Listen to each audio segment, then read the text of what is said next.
yang tempat ini? Amin. Amin. Bangkit berdiri dulu dong. Amin aja.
Kalau sore hari ini, seberapapun kami hadir di tempat ini, kami tetap memuji Tuhan.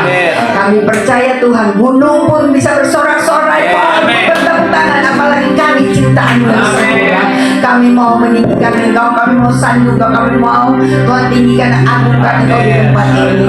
Bagi teman-teman kami yang belum tibakan mereka juga Tuhan, sehingga mereka juga boleh merasakan suasana surgawi yang ada di tengah kami pada sore hari. Urapan terus mengalir bagi kami, sehingga ibadah pada sore bukan ibadah biasa, tapi Kau jadikan ibadah yang luar biasa, karena ada Yesus yang luar biasa ada di tempat ini. Urapan terus mengalir untuk pembicara Tuhan, Bapak Jordi ya Bapak, kami percaya ke dalam tangan kuasa Tuhan. Tuhan urapan Allah mengalir firman disampaikan mempercayakan dia lagi, tapi Engkau saja yang berbicara kita. Tegur kami, didik kami, bimbing kami Tuhan siap untuk mendengarkannya. Kami sepakat menghabis setiap roh yang bukan dari Engkau yang akan mengganggu ibadah kami sore hari ini. Kami hancurkan di dalam nama Tuhan Yesus. Kami undang-undang Roh Kudus Roh Allah, satu pribadi di mana Tuhan Engkau ada dan Engkau terus yang akan berkarya bagi kami. Kami percaya ketika kami memuji Engkau, kami menyembah, kami menemukan wajah-Mu, dan kami percaya ketika kami berjumpa dengan Tuhan, kami percaya sakit disembuhkan, yang terikat dilepaskan, yang punya kembali masalah mereka Tuhan mulai mendapat terobosan yang baru, ada kekuatan yang baru, ada campur tangan yang luar biasa terjadi, dan mujizat pasti akan terjadi. Terima kasih ya Bapak, terima kasih Allah Kudus. Kami bersyukur karena kami tahu di dalam ucapan syukur ada keajaiban yang bekerja dengan ajaib di dalam nama Tuhan Yesus. Kami bersyukur dan kami berdoa, haleluya, amin. Karena besar dan ajaiblah karya-Mu Tuhan. Kita tetap mau sanjung Tuhan, kita tetap menginginkan dalam muka hati-Mu. Biar Engkau siap-siap boleh menyembah Tuhan. Lenturkan hati-Mu, hancurkan dan rembukan hati-Mu. Itulah yang disukai oleh Tuhan. Besar dan ajaiblah karya-Mu, adil dan benar ya Tuhan.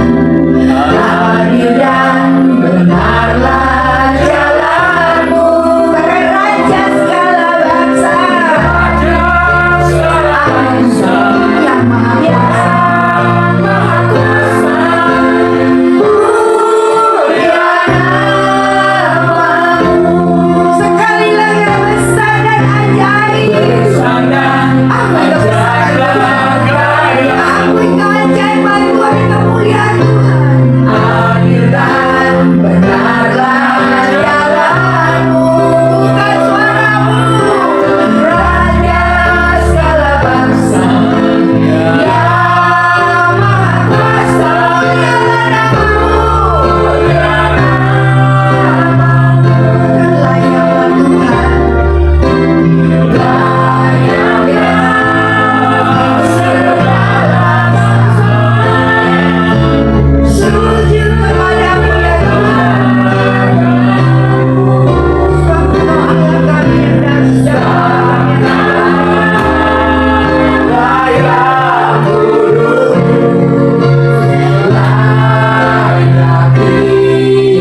tempat ini. Nyatakan seisi hatimu kepada Tuhan. Berikan syukurmu terutama kepada Tuhan. Karena dibalik Tuhan syukur ada kejapan Tuhan. Ada kuasa Tuhan bekerja dengan indah di tempat ini. Terima kasih ya Tuhan. Terima kasih ya Roh Kudus. Haleluya. Namamu berkuasa ya Tuhan.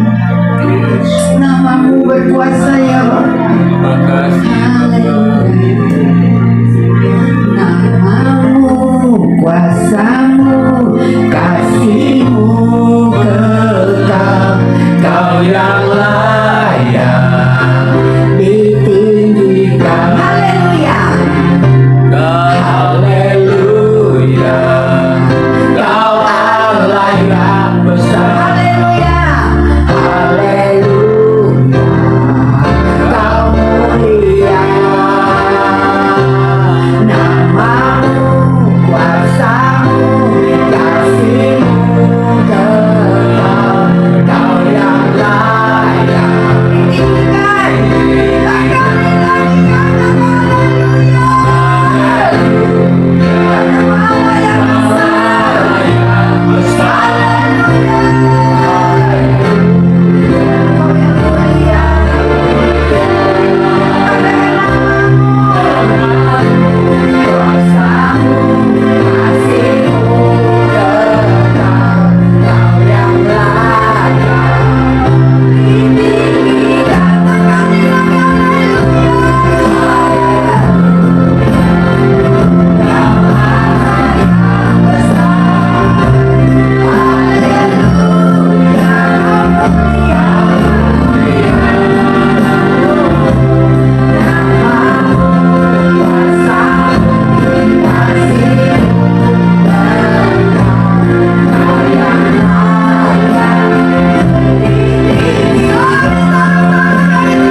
Dan saja kami mau bersorak-sorai dalam satu nama yang berkuasa, yaitu nama Tuhan Yesus. Haleluya. Amin. Katakan sekali puji syukur. Kalau sore hari ini kita masih ada di tempat ini, masih dikasih kesempatan Tuhan oleh Tuhan hari ini. Kita berdoa Tuhan. Amin. Bebaskan roh.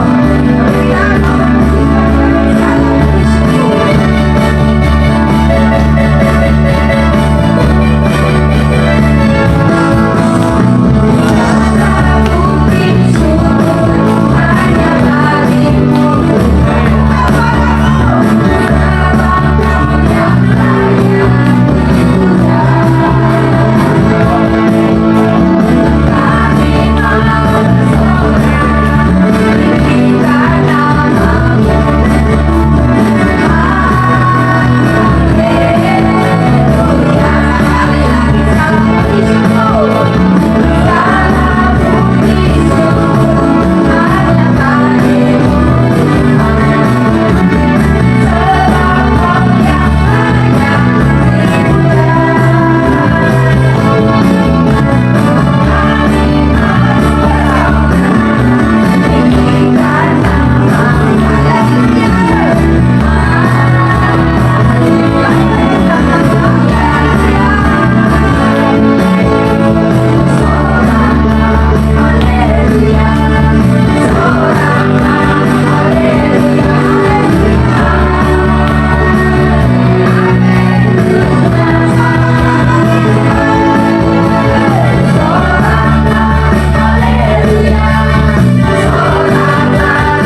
sudah ada bersama. Amin. Sudah capek belum? Masih mau berjalan? Berjalan ke Kanaan. Gerakan dong bodinya kanan, bodinya semangatnya. Waktu yang memulihkan kita. Amin. Ayo. Berjalan. Sampai Kanaan. Masih dikasih kaki.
Saatnya kita akan menerima kebenaran firman Tuhan. Ya, silakan duduk kembali. Makanya kalau memuji Tuhan, menyembah Tuhan, jalarkan apinya Tuhan. Amin. Dulu coba aja tanya si Cikim ya. Dulu anaknya bilang apa? Waduh, kayaknya Iuli ini parah nih. Ya kan, loyo ya. Tapi ketika semangat kita dibakar, dibangun kembali. Ada nggak kelihatan loyo sekarang? Nggak ada ya. Luar biasa. Tiba saja kita akan dengar firman Tuhan. Teduhkan hatimu. Karena jiwaku merindukanmu ya Tuhan. Kau Allah kami yang hidup. Kami bersyukur karena kami tahu pertolongan kami hanya Tuhan. Kami membuka hatimu di hadapan Tuhan. Terima kasih ya Tuhan. Terima kasih Yesus. Amin.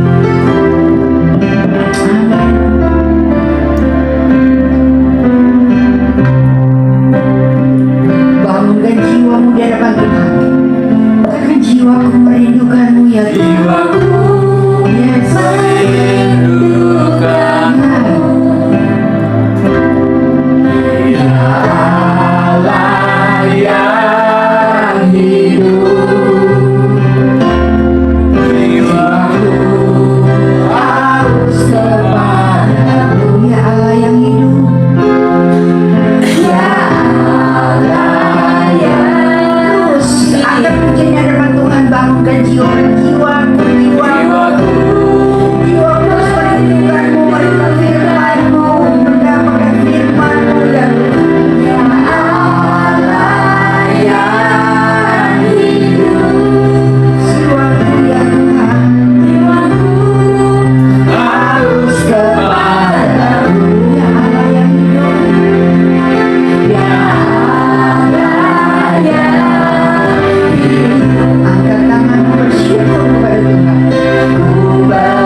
mainkan tempat ini Tuhan. Ada berbuat 30, 60 bahkan 100 kali lipat Tuhan.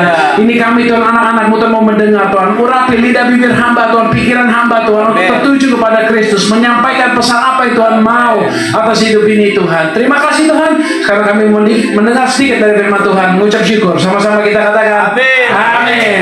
Silakan dulu Bapak Ibu Saudara. Haleluya. Wih, 40 menit Bu Gembala tadi. Haleluya. Ada yang capek nggak? Oh, luar biasa. Ada yang capek ya. Tadi padahal saya lihat Tante Umi ini waktu pertama nguap. Wah, ngantuk nih saya pikir kan. Memang capek ngantuk kan? Ternyata kuat. Dan bisa joget-joget semua ya kan? Haleluya. Kita di sini adalah yang lebih daripada pemenang. Katakan saya lebih daripada pemenang. Haleluya. Saya mau mulai khotbah hari ini tentang kita di sini orang Kristen semua, amin. Amin. Udah dibaptis semua, amin. Amin. Kita semua terima Roh Kudus, amin. Amin. Amin. Haleluya. Bilang sama orang samping kanan kiri, bilang saya orang Kristen yang sudah diterima Roh Kudus dari Tuhan. Haleluya. Haleluya. Saya juga masalahnya ya kan. Kita semua sama. Nah, tapi di sini sekarang pertanyaan selanjutnya gini. Apakah yakin setelah kita terima Roh Kudus, kita dipimpin sama Roh Kudus? Yakin? Tante Umi pernah marah? Pernah. Itu ngerasa dipimpin Roh Kudus apa enggak? Kok enggak? Karena ini dipimpin. Imai ngerasa dipimpin Roh Kudus? Pernah ya? Pernah bohong? Pernah. Itu dipimpin Roh Kudus apa enggak? Loh, kok bisa on off gitu ya? Saya mau lucu nih, ini saya lucu nih. Tante siapa namanya saya lupa? Tante Hakim. Oke, dagang ya? Dagang ya? Iya. Pernah ditanya sama orang, dia pernah ngomong gini nggak? Aduh, gue udah jual rugi nih. Pernah ngomong gitu? Enggak. Oh, nggak pernah. Baca pernah. Tapi yang menyerupai pernah. Untung gue tipis banget nih, padahal untungnya gede. Pernah? Pernah. Pernah. Oke. Dipimpin Roma itu? Tadi dipimpin Roh Kudus nggak? Hah? Oh enggak. Oh gitu. Nih kita tanya nih Pak Yoga hidupnya dalam pelayanan nih ya kan, dalam pelayanan nih Pak Yoga dalam pelayanan pernah nggak nolak pelayanan dengan alasan lagi ada pelayanan padahal lagi males? Pernah nggak? Pernah. Iya. Itu dipimpin Roh nggak Pak? Enggak. Oh enggak ya? Oh enggak ya? Nah, berarti saya juga pernah ya kan? Saya nggak bilang saya sudah berhasil, nggak juga. Nah ini jadi pertanyaan kita sehari-hari. Saya lakukan kepada diri saya sendiri sepanjang hidup saya. Apakah kita benar dipimpin Roh Kudus atau tidak? Oke? Pertanyaan ini perlu sekali kita bahas karena seringkali kita sebagai orang Kristen hidup seenak hati kita. Benar nggak? Kalau saya bohongin orang, saya ntar malam doa, Tuhan ampuni saya kok. Berarti besok saya boleh bohong lagi dong. Bener gak? Hari ini saya jahatin orang, ya kan? Ntar malam saya doa, Tuhan ampuni saya, besok saya boleh buat dosa lagi dong. Kan dosa saya udah kosong, udah bersih. Kayak gitu gak? Ya gak kayak gitu. Ya kan? Nah, tapi saya sering analogikan gini. Saya kemarin lagi mikir ya, analogi apa yang cocoknya. Oh iya, kita di sini kan banyak kan orang tua ya. Orang tua pasti tahu lah motor. Motor zaman dulu lampunya bisa on off. Bener gak? Bener ya Pak Yoga ya? Kita naik motor, lampunya bisa on off. Kalau siang kita off, kalau malam kita sama. Orang Kristen begitu. Dia kalau lagi di gereja on. Wih, penyembahannya mantap. Ku berjalan, ke kanan, penyakit dengkul juga lupa. Besok ada cicilan juga lupa. Ya gak? Dan rekening tinggal 10.000 juga lupa itu. Ya gak? Masalahnya 15 menit keluar dari ini tempat langsung mode off. Ya gak? Langsung lagi khawatir datang. Besok gua mau makan apa? Besok gua mau bayar anak uang sekolah pakai apa? Ya gak? Tender gua kalau saya di bisnis misalkan bisnis saya besok ada kerjaan gak ya? Yang dagang, apakah besok ada yang beli gak ya? Pikiran itu kan datang. Bener gak? Nah, itu yang saya bilang, kita itu sebagai orang Kristen seringkali Kristen on off, saya bilang. Ya enggak? Ketika kita di dunia, di dalam gereja, kita dalam perkumpulan komsel, misalkan nih, Tante Hakim tahu Tante Umi adalah orang gereja, maka ketika ngobrol sama Tante Umi akan ngomong, puji Tuhan, bisnis saya lagi baik-baik aja. Tapi ketika Tante Akin bisa ketemu orang yang di luar Kristen, jawabnya puji Tuhan nggak? Bener nggak? Bener nggak? Kita nggak jadi cerminnya Tuhan loh. Bener nggak? Kita begitu keluar, kita ngomong bisnis lagi susah. Misalkan nih ketemu orang sama-sama pedagang di pasar, sepi banget ya pasar. Langsung Tante Akin mungkin bisa bilang gini, iya sepi banget. Ini gara-gara pemilu nih nyusahin nih, kayak gitu kan? Iya nggak? Nah, hal ini yang jadi kita orang Kristen tuh, makanya saya bilang Kristen on off. Ya kan? Penyembahan, pujian, persembahan, aktif dalam mendengarkan firman Tuhan, bahkan punya karunia.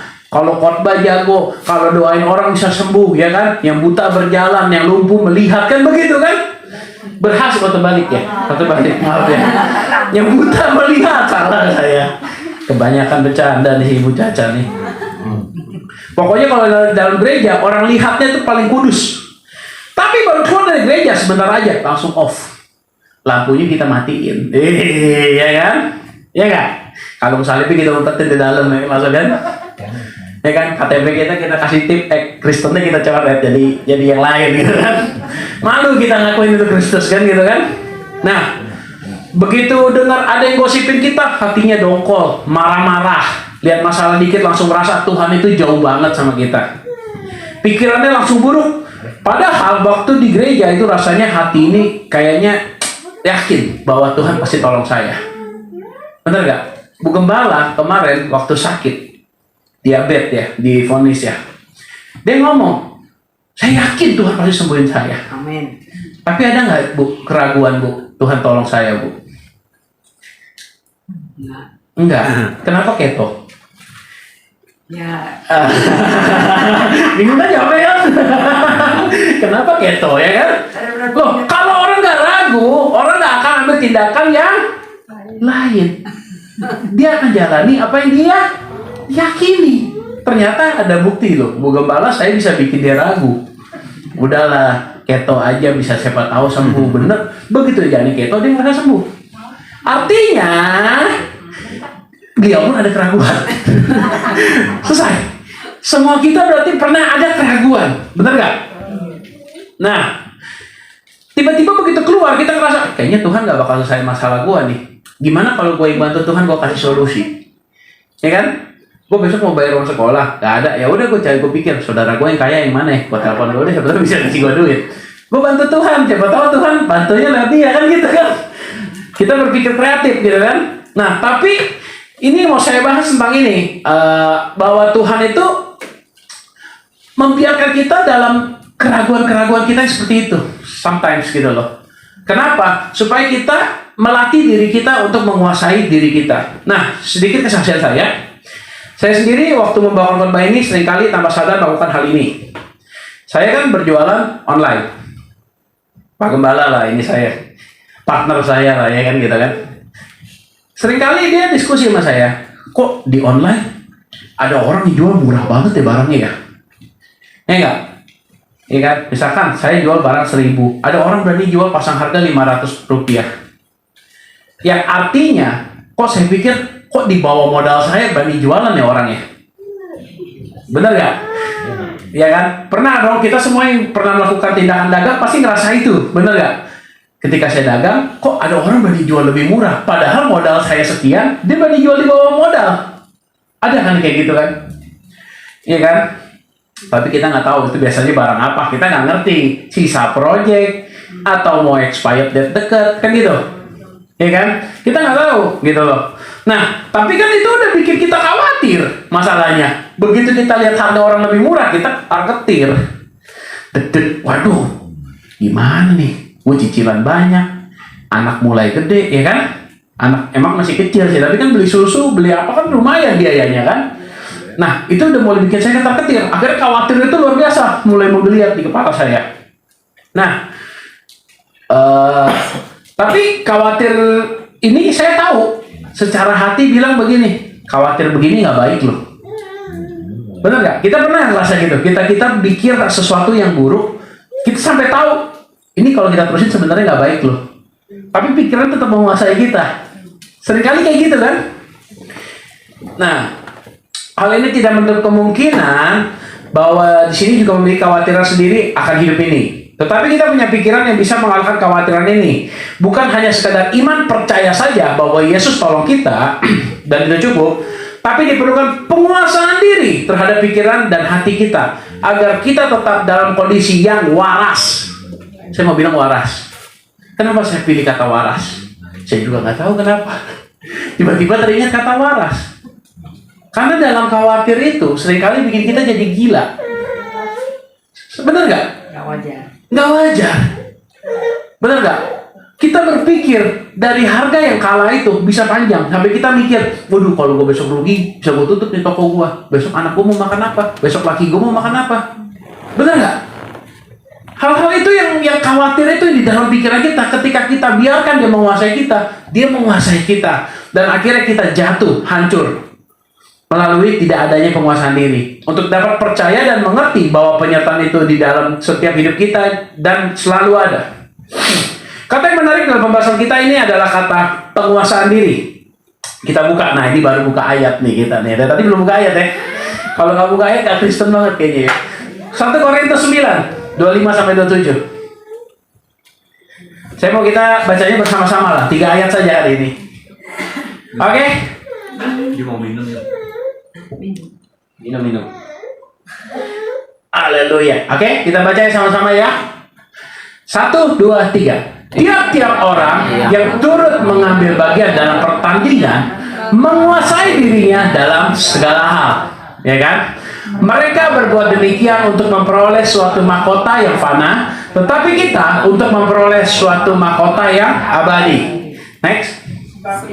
Sebab itu aku tidak tanpa tujuan dan aku bukan petinju yang sembarang saja memukul. Next. Tetapi aku melatih tubuhku dan menguasai seluruhnya supaya sesudah memberitakan Injil kepada orang lain jangan aku sendiri ditolak. Nah, kita balik ke ayat 25.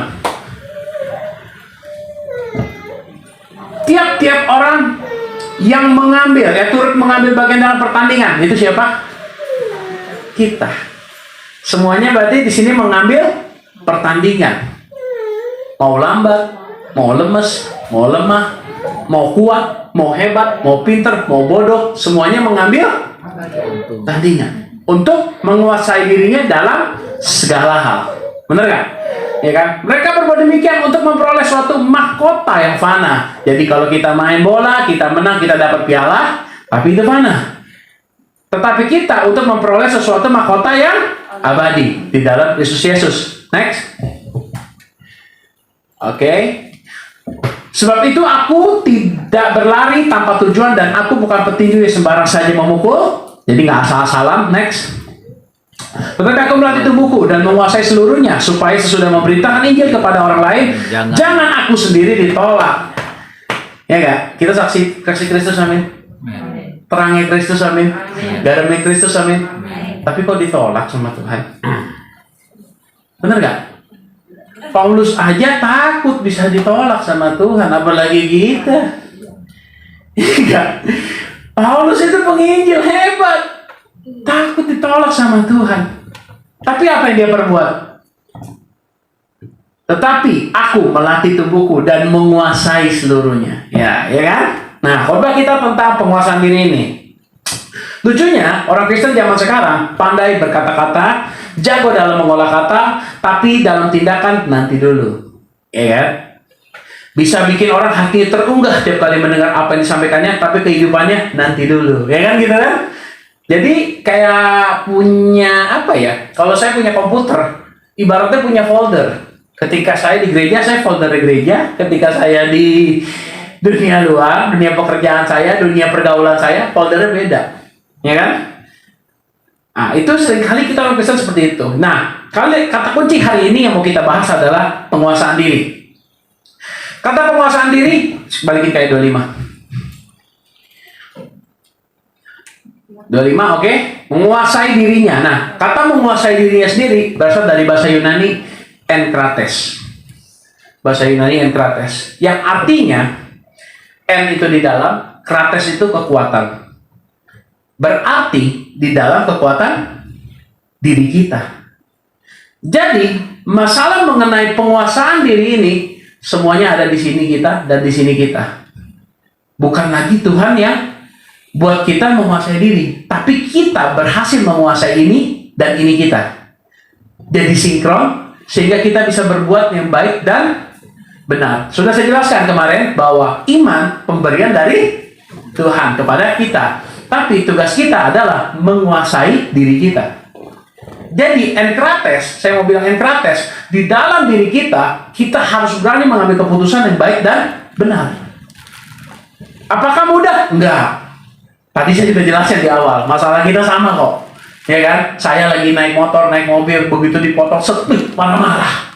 Ya kan? Itu masalah kita sama semuanya. Saya juga belajar di sini kok. Ya kan? Nah, berarti kita harus berusaha semaksimal mungkin agar kita bisa menguasai diri kita. Kita sudah seharusnya mengetahui bahwa manusia diciptakan Tuhan unik. Apapun yang baik selalu ada di dalam prosesnya. Tuhan tidak serta-merta memberikan kesabaran kepada kita waktu kita selesai dibaptis. Apakah waktu Imei habis dibaptis udah nggak lagi buat dosa? Enggak kan deh. Pak Yoga waktu dibaptis tahun berapa Pak? Tahun 87 kali ya. 87. Waktu bohong pelayanan terakhir tahun berapa Pak? Lupa lagi. Lupa. Tapi tahun 2000-an ya Pak ya? Ya. Tahun 2000-an ke atas lah ya. Iya 2000. 2000-an juga lah ya kan? Iya 2000 kan. Ya saya mau bilang gini, artinya ketika kita sudah dibaptis, otomatis semua masalah kita selesai. Saya tadi pemarah, ketika saya dibaptis, saya naik dari air nih dibaptis nih, saya bilang, saya udah jadi orang sabar. Itu namanya pembohong biasanya. Jujur ngomong, bisa bertahan. Ada yang bilang saya nggak bisa bohong lagi 3 bulan. Coba lihat bulan keempat. Saya sudah ngalamin. Saya juga ngalamin. Iya gak? Ketika saya bilang, saya nggak mau ngomong kasar lagi, nggak mau ngomong jorok lagi. Ya, setahun kan yang lama. Iya gak? Bener gak? Itu karena kasih mula-mula. Tapi, apakah kita benar-benar berubah? Enggak. Ketika kita kesulitan itu datang, ketika masalah itu datang, ketika pergaulan yang buruk itu datang, apakah kita akan tiba-tiba berubah? Enggak juga. Mungkin saat itu bisa kasih mula-mula, benar. Tapi ketika kasih mula-mula mulai habis, benar nggak? Seperti beli motor baru, ya kan? Bensinnya mulai habis, ya kan? Bensinnya mulai habis nih. Gimana dong? Ya kan? Nah, semua melalui proses. Bahkan pertobatan kita saja juga tidak serta-merta saat kita mendengar tentang Tuhan, kita langsung bertobat. Tapi Tuhan lakukan dengan proses. Tuhan sabar sekali dengan proses ini. Tuhan sabar sekali dengan kita. Bayangin ya, kalau kita ambil tokoh-tokoh di Alkitab, waktu Tuhan proses Daud, Tuhan itu bawa dia dari gembala 2-3 domba. Waktu Tuhan proses Yusuf, sebelum dia jadi pemimpin di Mesir, Tuhan bawa dia sampai dijatuhkan ke dalam sumur yang paling dalam. Benar gak? Ada gak yang Tuhan kasih langsung? Ada. Samson namanya. Benar gak? Tapi cerita akhirnya apa? Mati. Benar gak? Ketika Tuhan kasih langsung, Tuhan juga kan namanya manusia diuji coba juga kan gitu kan? Pendekatannya kan? Ketika dia kasih langsung, malah dia menyalahgunakan kekuatan itu dan dia akhirnya mati. Tapi kita lihat prosesnya berbeda dengan Daud. Ketika Tuhan proses Daud, ketika Tuhan proses Yusuf, sampai dia mati, tidak ada tuh kisahnya tuh yang mati dibunuh, matinya hancur-hancuran, nggak ada. Karena semuanya diproses Tuhan dan Tuhan sukakan proses. Oke? Sama seperti Musa juga Tuhan didik dia, dan juga Yakub, dan juga banyak tokoh dalam kitab, semua melalui proses inilah yang menjadikan kita makin hari makin baik. Masalahnya adalah kita harus paham penguasaan diri ini adalah salah satu skill yang Tuhan inginkan untuk kita miliki. Bagaimana kita dapat melakukan penguasaan diri ini? Yang pertama, poin yang pertama, kita harus memiliki kesadaran bahwa kita harus menguasai diri kita. Sudah ayat 25. Ya kan? Kita harus sadar bahwa kita menguasai diri kita dalam segala hal, ya kan? Harus penting itu, memiliki niat yang benar bahwa kita dapat menguasai diri kita. Memiliki niat adalah awal yang baik.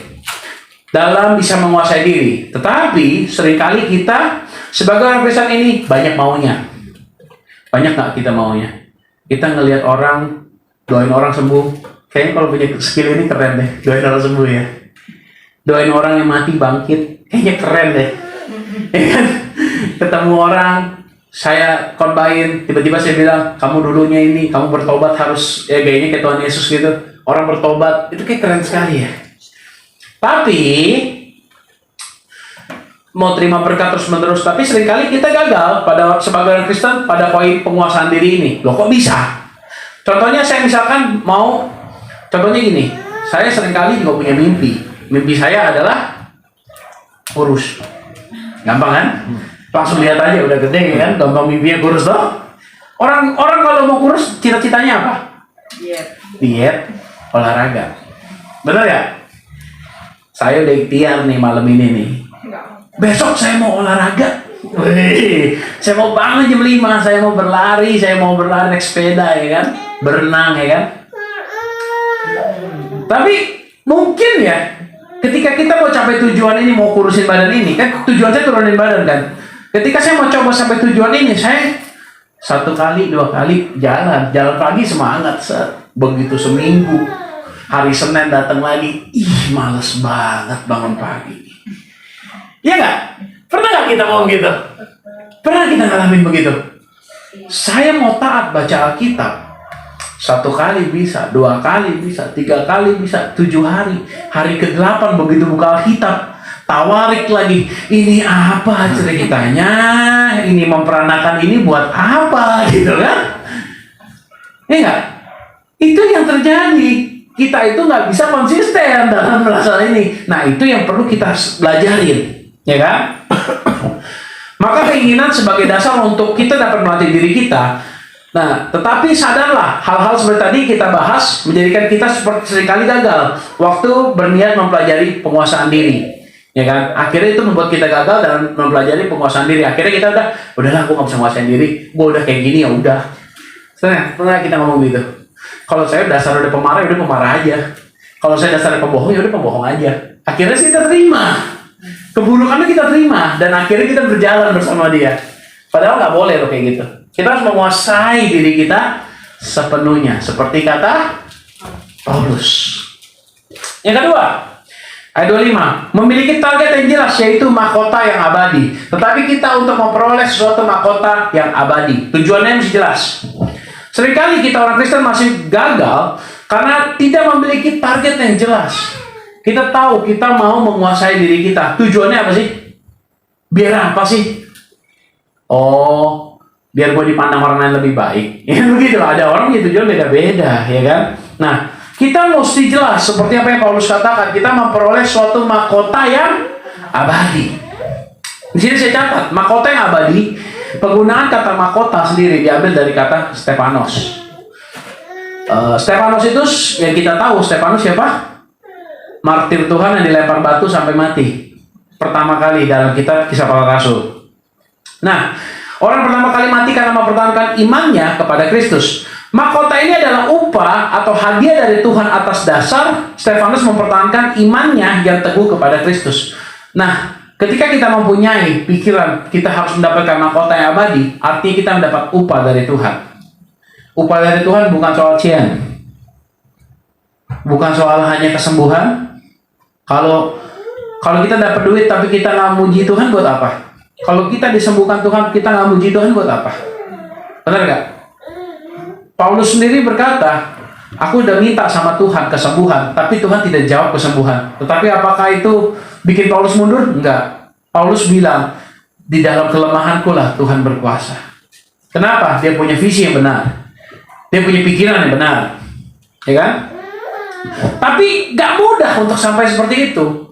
Hal itu gak mudah. Sebab mahkota ini seringkali kita mempertahankan, mengorbankan perasaan, mengorbankan hati, mengorbankan ego, mengorbankan pikiran, bahkan tak luput juga nyawa menjadi salah satu poin yang perlu dikorbankan. Memang sangat amat tidak mudah, tetapi kita harus memiliki target bahwa saya harus bisa mempertahankan iman saya kepada Kristus.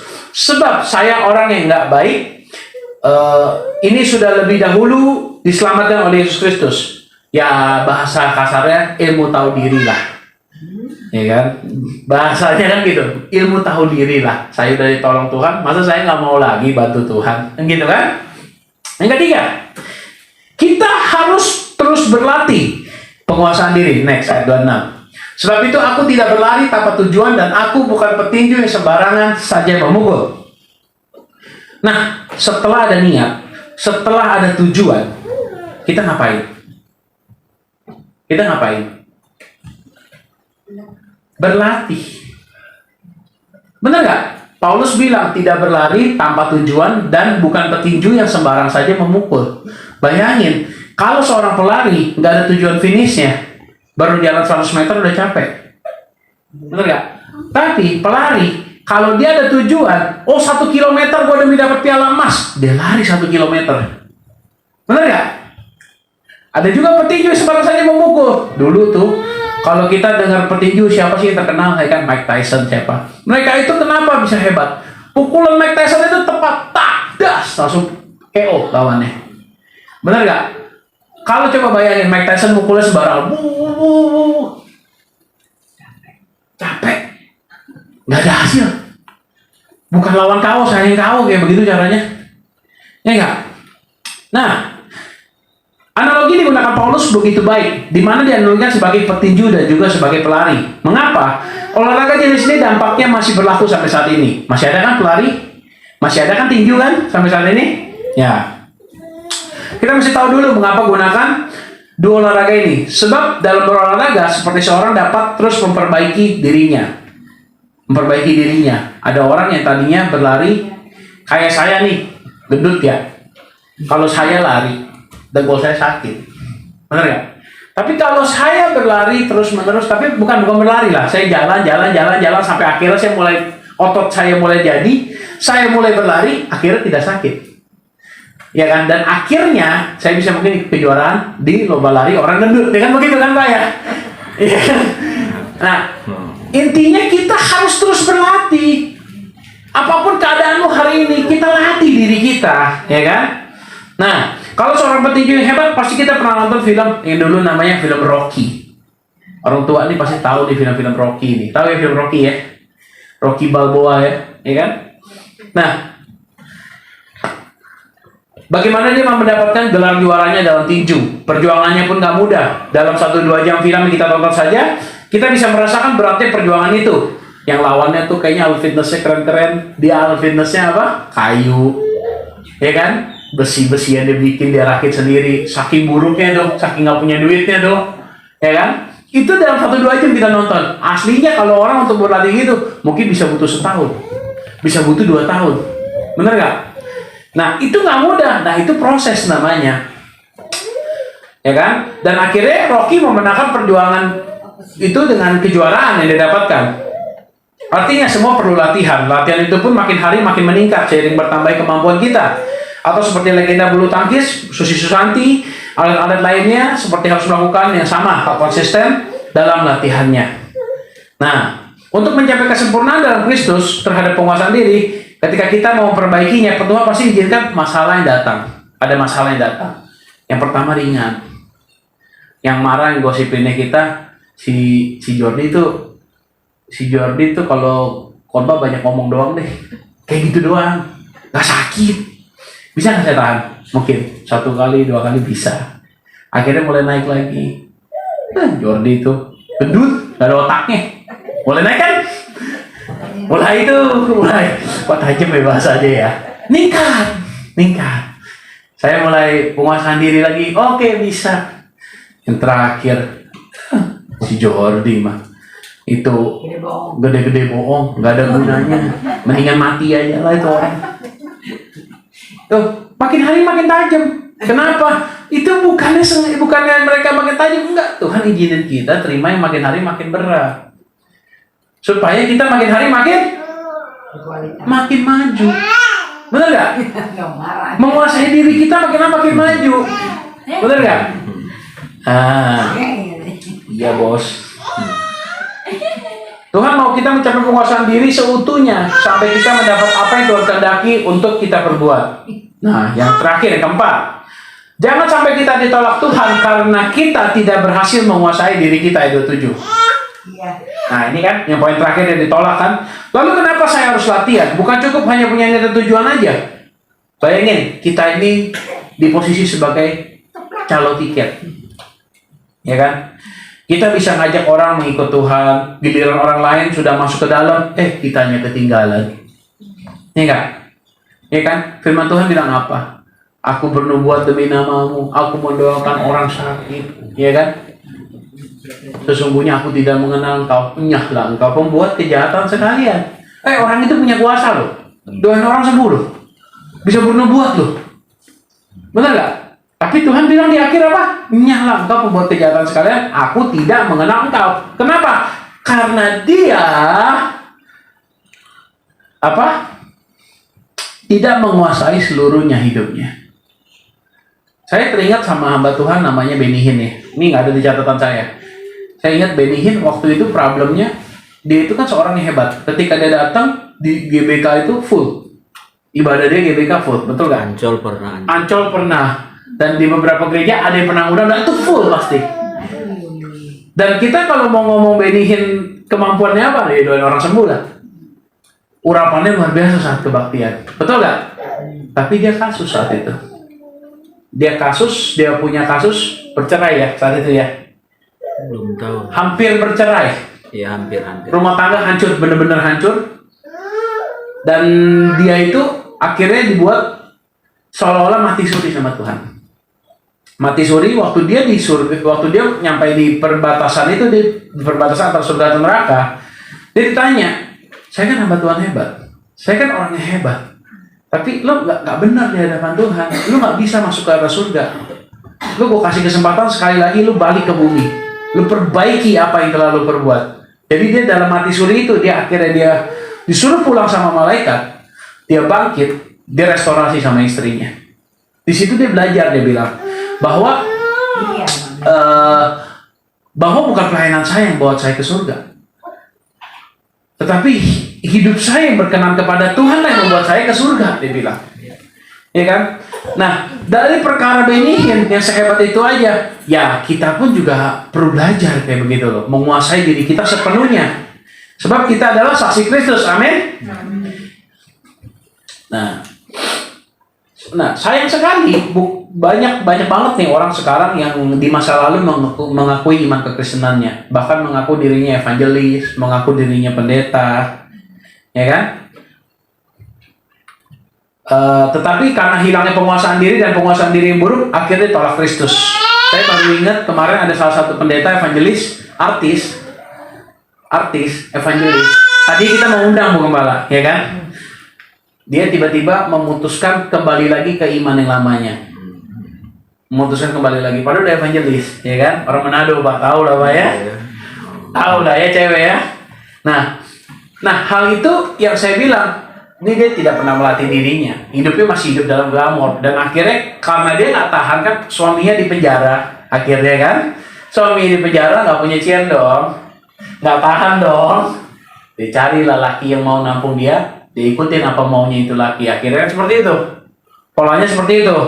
Nah, kalau kita bahas lagi tentang penolakan Kristus, bukan lagi soal kuasa kita. Bisa saja kita mendoakan orang sembuh, bisa saja kita berkhotbah orang lain sembuh, atau bisa saja kita seorang ibu rumah tangga, biasa yang dipakai Tuhan sebagai tiang doa keluarga. Tapi tanpa adanya penguasaan diri, kita akhirnya membuat kita ditolak Tuhan.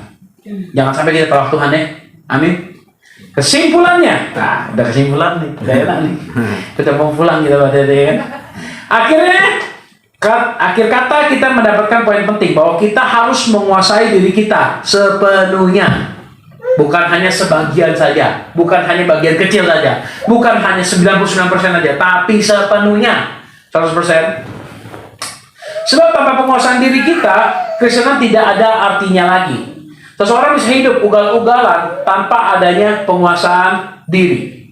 Sekalipun dia Kristen, sekalipun dia majelis, sekalipun dia pendeta, di dalam gereja besar sekalipun, jika tidak ada orang penguasaan diri, jelas orang ini akan ditolak sama Tuhan. Banyak kan pendeta yang besar, yang korbannya jago, selingkuh, ya kan? Banyak kan yang pendeta besar tiba-tiba jatuhnya dalam korupsi, ya kan begitu? Gak enak memang firman Tuhan ini, tapi saya mau menjelaskan tentang penguasaan diri harusnya dimiliki semua orang pengikut Kristus tanpa terkecuali. Saya pun perlu belajar. Bapak, Una, Ime, atau Umi, atau tante semua di sini, Bu Gembala, Caca, Briel sekalipun harus belajar. Ya enggak? Dari hari ke hari kita akan dilatih sama Tuhan. Minta hal itu sama Tuhan. Haruslah kita memiliki iman, dimiliki semua orang pengikut Kristus. Jika kita nggak mampu, minta Tuhan latih kita. Roh Kudus akan membimbing kita supaya kita makin hari makin berkembang sesuai dengan apa yang Tuhan mau untuk kita perbuat. Saya nggak bilang saya juga udah berhasil. Seringkali kita juga masih bergumul dalam hal ini, tetapi percayalah bahwa Tuhan memampukan kita menyelesaikan segalanya. Amin. Amin. Amin. Haleluya. Demi firman Tuhan.